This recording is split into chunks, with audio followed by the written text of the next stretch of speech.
It was a typical Saturday afternoon in our quiet suburban neighborhood. The sun shone brightly, casting a warm glow over the well-manicured lawns and friendly faces of neighbors going about their day. I was enjoying a rare moment of peace at home, my 90 kilograms pit bull, Max, lounging contentedly at my feet.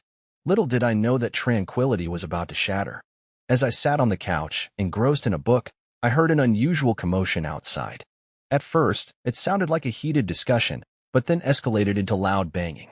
My heart raced as I cautiously approached the door, peering through the peephole. A group of men clad in dark uniforms stood on my porch, their expressions serious and demanding. They were claiming to be officers from the Homeowners Association. Confusion washed over me. I had never seen these men before. Something felt off. Why were they here? What could possibly warrant such aggressive behavior? Suddenly, before I could process my thoughts or gather my resolve, they kicked down my front door with a force that echoed throughout the house. The moment hung in the air, a split second filled with dread, as Max stirred from his nap, instinctively aware that something was terribly wrong. The men at my door looked like they meant business. Dressed in dark, matching uniforms that were eerily reminiscent of actual law enforcement, they had an air of authority that made my stomach churn. The badges pinned to their chests gleamed in the sunlight, but something about them felt off. Perhaps it was the way they carried themselves, overly aggressive and overly confident. Their expressions were stern, almost menacing, as they shouted demands I couldn't fully hear through the thick door. The leader, a burly man with a shaved head and a thick beard, stepped forward with a look of impatience etched across his face. His eyes darted around as if assessing the situation, while the others flanked him, ready to back him up with an intimidating presence. They shouted about violations and fines, their voices booming like thunder, demanding compliance without any semblance of courtesy or explanation. In that moment, I felt a mix of disbelief and anger. Who were these men to invade my space and make such threats? My mind raced as I considered the possibility that they weren't legitimate HOA officers at all. The more they pounded on the door and shouted their orders, the more my instincts urged me to protect my home, and Max's instincts were likely to kick in any moment now. I had always been a cautious person, valuing the safety and comfort of my home above all else. After moving to this neighborhood a few years ago, I quickly fell in love with its charm and sense of community. But what made my house truly feel like home was Max, my 90 kilograms pit bull. He wasn't just a pet, he was my steadfast companion, a loyal guardian who had been by my side through thick and thin. Max had a reputation in the neighborhood for his size and strength, but those who knew him understood that he was a gentle giant at heart. He loved nothing more than lounging on the couch, soaking up sunbeams, and playing fetch in the yard. Yet, beneath that playful exterior lay an unwavering protective instinct. Whenever I felt uneasy or threatened, Max seemed to sense it long before I did, always alert and ready to defend me. As I stood there, grappling with the chaos unfolding outside, I reflected on our bond. Max had been trained well, not only to obey commands but also to assess situations carefully. I knew he would react if he sensed danger. His loyalty was unmatched. Little did these fake HOA officers know that behind my front door stood a powerful protector, ready to respond to any threat that dared enter our home. In the midst of my rising anxiety, the situation escalated dramatically. Without warning, the leader of the group took a step back and launched his foot into my front door with a force that sent shockwaves through the house. The loud crack echoed in my ears, and I felt my heart drop. It was as if time stood still for a moment, and then chaos erupted. The door splintered under the impact, swinging open violently on its hinges. I instinctively stumbled back, barely able to process what was happening.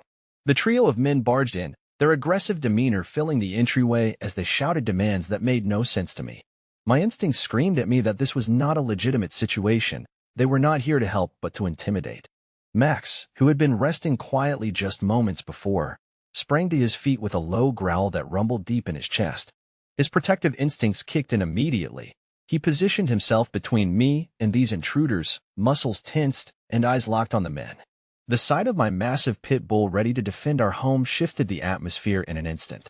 I could see the surprise on the faces of the imposters as they registered Max's presence, an unexpected obstacle they hadn't anticipated when they decided to invade. Max's reaction was immediate and instinctual. As soon as the door crashed open, he positioned himself firmly at my side, a wall of muscle and determination ready to protect me from these unwelcome intruders. His low growl intensified, resonating through the air as he stared down the men who had barged into our home.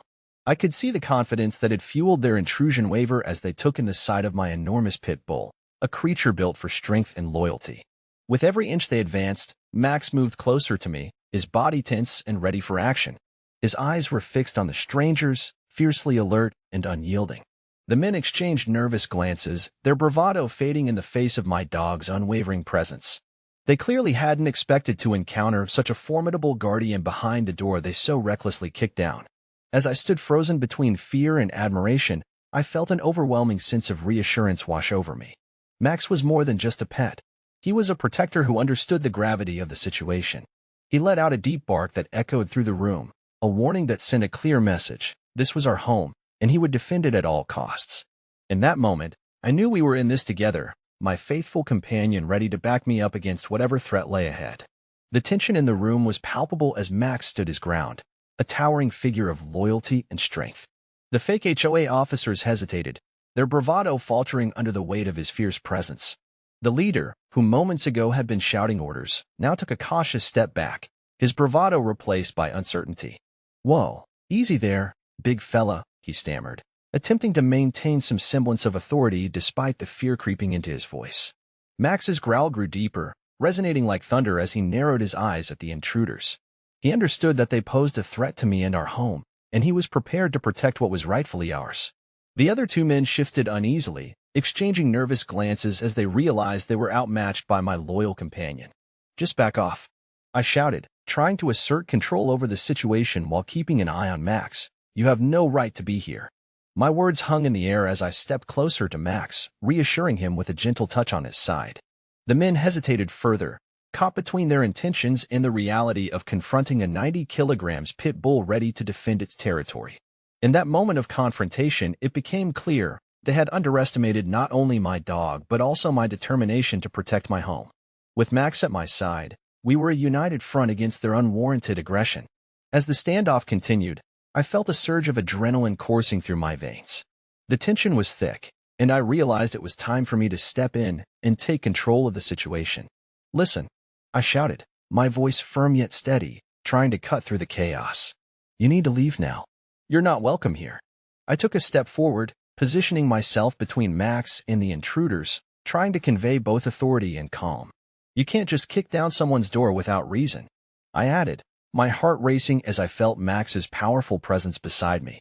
His body remained tense, but I could sense he was attuned to my emotions, ready to respond to my lead. The leader of the fake officers faltered for a moment, clearly thrown by my unwavering stance. "We're just doing our job," he blurted out, but the bravado in his voice had all but vanished. The other two men shifted uncomfortably, glancing at one another as if searching for a way out. "Your job? This isn't how it works," I retorted, keeping my eyes locked on them while ensuring Max remained in a protective stance. "If you have an issue with me or my property, you need to go through the proper channels like everyone else." My words hung in the air like an ultimatum, and slowly, I could see their resolve beginning to crumble under the weight of our combined presence. The atmosphere in the room shifted as my words sunk in, and I could see doubt flickering across the faces of the fake officers. The leader took a hesitant step back, his bravado fading even further. All right, we'll leave," he muttered, clearly rattled. The other two men exchanged nervous glances, and I sensed their desire to escape from both the situation and Max's imposing presence. "Now," I insisted, maintaining my stance. "Just remember, this isn't how you handle things. You can't push people around." With that, I gestured toward the open door, giving them a clear path to exit. Max remained vigilant beside me, ready to respond if they attempted any further aggression. Reluctantly, the trio began to back away toward the door. "We were just checking on some complaints," one of them stammered, but his voice lacked conviction. I knew that their excuses wouldn't hold water once I reported this incident to the real HOA and local authorities. As they stumbled out of my home and onto the porch, I took a deep breath, feeling a wave of relief wash over me. Once they were outside, I closed the door firmly behind them, reinforcing the boundary they had just crossed. Max relaxed slightly at my side, sensing that the immediate threat had passed. But as I leaned down to pet him, I knew that this experience would linger in my mind as a stark reminder of the need for vigilance and protection in our own space. As the adrenaline began to fade, I sank onto the couch, my heart still racing from the confrontation. Max settled beside me, his large frame radiating warmth and comfort. I absent-mindedly stroked his head, grateful for his unwavering loyalty. But beneath that gratitude lay a simmering anger at what had just occurred. How could anyone feel entitled to invade my home like that? The reality of the situation hit me hard. This wasn't just a random encounter, it was a wake-up call about safety in my own space. I had always felt secure in my neighborhood, but now I questioned how well I really knew my community and its inhabitants. The thought of fake officers roaming freely was unsettling, and I realized I needed to take proactive steps to protect myself and others. In the days that followed, I took action. I reached out to neighbors, sharing my experience and urging them to be vigilant. We organized a community meeting to discuss security measures and report suspicious activity. It felt empowering to turn a frightening incident into something positive. Reflecting on that day, I recognized how crucial it is to trust one's instincts and stand firm in the face of unwarranted aggression. With Max by my side, I felt more determined than ever to safeguard our home and cultivate a sense of security within my community. Together, we would not only protect ourselves but also foster an environment where everyone could feel safe. In the wake of the incident, I organized a neighborhood gathering to address safety concerns and raise awareness about the risks we faced. Flyers circulated throughout our community, inviting neighbors to join a discussion on home security and vigilance.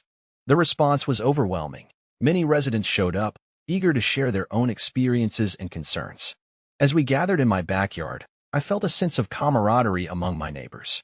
We shared stories of odd occurrences, strange vehicles parked too long, unfamiliar faces wandering the streets, and it became clear that I wasn't alone in feeling uneasy.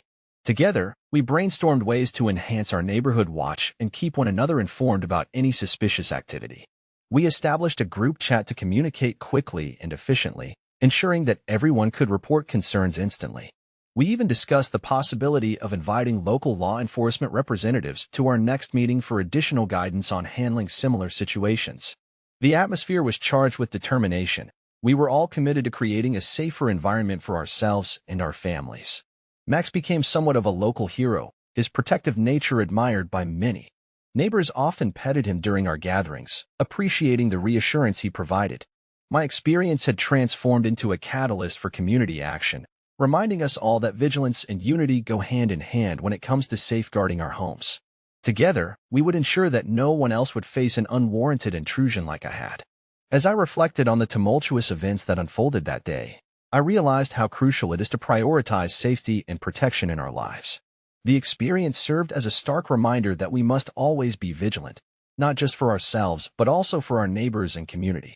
It's easy to become complacent in a familiar environment, but threats can come from unexpected places, as I learned the hard way. Max, my loyal pit bull, had proven to be more than just a companion. He was my protector and a symbol of resilience. His instincts reminded me that we all have a role to play in safeguarding our homes. Pets like Max can provide not only comfort but also an added layer of security, alerting us to potential danger long before we recognize it ourselves. In the aftermath, I felt empowered by the unity we fostered within our community. We became more than just neighbors. We formed a support system dedicated to looking out for one another. It highlighted the importance of communication and cooperation when it comes to safety. As I moved forward, I carried with me the lessons learned from that day about courage, vigilance, and the strength found in community connections. Together, we would remain proactive in protecting our homes and ensuring that everyone could feel secure within their own walls. Each small step we took made a significant difference in creating a safer environment for all of us.